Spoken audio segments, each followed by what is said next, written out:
Bismillahirrahmanirrahim. Assalamualaikum warahmatullahi wabarakatuh. Alhamdulillah wassalatu wassalamu ala rasulillah, amma ba'du. Sahabat Mufid Ba'i yang dimuliakan Allah, semoga kita senantiasa diberikan keberkahan, kesehatan, rezeki yang berlimpah, dan keselamatan dunia akhirat. Amin ya rabbal alamin.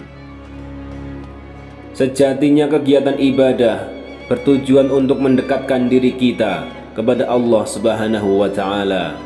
Namun apa jadinya jika ibadah justru membuat orang lain merasa kesal dan marah? Berikut adalah kisah saat umat muslim di zaman Nabi Muhammad merasa jengkel dengan salah satu sahabat Nabi karena tidak bijak saat menjadi imam sholat, sehingga membebani jamaahnya. Hal ini kemudian menyebabkan Nabi marah dan menegur sahabat tadi. Kisah ini disampaikan dalam sejumlah kitab hadis, salah satunya oleh Imam An-Nawawi dalam kitab Riyadhus Shalihin. Dari Abu Mas'ud radhiyallahu anhu, ia berkata, ada seorang laki-laki datang kepada Nabi, lalu ia berkata, sesungguhnya saya pasti tidak ikut melaksanakan sholat subuh berjamaah karena orang itu, karena ia memanjangkan bacaan suratnya untuk kita. Maka saya sama sekali tidak pernah melihat Nabi marah melebihi marah pada hari itu. Kemudian beliau Nabi Muhammad SAW bersabda, wahai sekalian manusia, sesungguhnya di antara engkau semua ada orang-orang yang menyebabkan orang lain lari.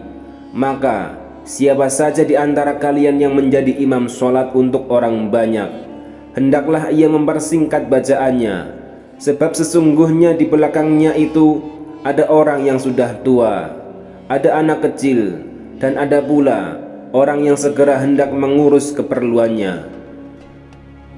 Hadis ini menunjukkan bahwa ibadah semestinya membuat orang lain nyaman, bukan justru menimbulkan kegaduhan. Sholat yang merupakan tiang agama dan dilaksanakan dengan penuh rasa khusyuk justru membuat orang lain menjadi tidak nyaman hanya karena imamnya tidak bijak. Oleh sebab itu, Rasulullah SAW tidak sembarangan dalam menentukan kriteria imam sholat. Beliau bersabda, orang yang berhak menjadi imam sholat adalah orang yang paling menguasai bacaan Al-Quran. Jika dalam bacaan kapasitasnya sama, maka yang paling tahu terhadap sunnah. Jika dalam sunnah kapasitasnya sama, maka yang paling dulu berhijrah. Jika dalam hijrah sama, maka yang pertama-tama masuk Islam. Dan jangan seorang mengimami seorang di luar daerah wewenangnya, dan jangan duduk di rumah seorang di ruang tamunya kecuali telah mendapat izin darinya. Hadis riwayat Muslim. Dalam memahami hadis ini, sejumlah ulama menyimpulkan, termasuk Syekh Ahmad bin Naqid, urutan dalam menunjuk imam sholat adalah pertama orang yang paling menguasai ilmu agama, kemudian yang paling memahami bacaan Al-Quran, lalu orang yang paling warok atau menjaga diri dari hal-hal yang diharamkan oleh agama, disusul orang yang lebih dulu hijrah dan putranya, kemudian orang yang lebih dulu masuk Islam, orang yang bernasab mulia, orang yang memiliki riwayat hidup baik, orang yang paling memiliki kesan baik di tengah masyarakat, orang yang paling bersih, orang yang suaranya paling merdu, dan urutan terakhir adalah orang yang paling tampan. Sahabat Mufid Ba'i yang dimuliakan Allah, salah satu prinsip agama Islam adalah tidak memberatkan bagi umatnya. Hal ini sudah Rasulullah terapkan dan ajarkan kepada para sahabat sejak beliau memulai dakwahnya. Oleh sebab itu, kita tidak asing adanya beberapa riwayat yang mengisahkan Nabi menegur para sahabat karena berlebihan dalam beribadah. Tetapi sebenarnya justru memberatkan diri sendiri, bahkan orang lain. Banyak sekali hadis-hadis Nabi yang menegaskan prinsip ini. Salah satunya adalah sabda Rasulullah SAW. Sesungguhnya agama itu mudah, dan tidaklah seorang mempersulit agama kecuali dia akan dikalahkan atau semakin berat dan semakin sulit. Maka berlakulah lurus kalian, mendekatlah kepada orang-orang yang benar, dan berilah kabar gembira. Hadis ini menjelaskan bahwa pada dasarnya agama Islam mengajarkan kemudahan.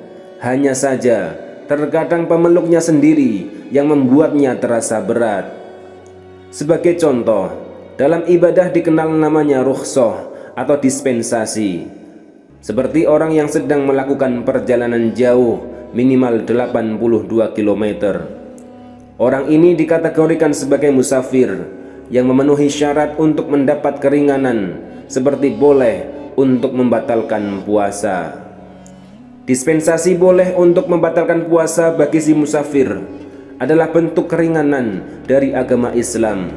Hanya saja, jika ada orang yang sudah mendapatkan keringanan puasa, tetapi dia memaksakan diri untuk tetap berpuasa, padahal kebetulan dirinya sudah tidak kuat, maka ini yang dimaksud dengan memberatkan diri sendiri, bukan sebab aturan agama Islam. Contoh lain lagi, misal ada orang yang memiliki luka yang tidak boleh terkena air. Menurut dokter, jika sampai terkena air, maka luka akan semakin parah.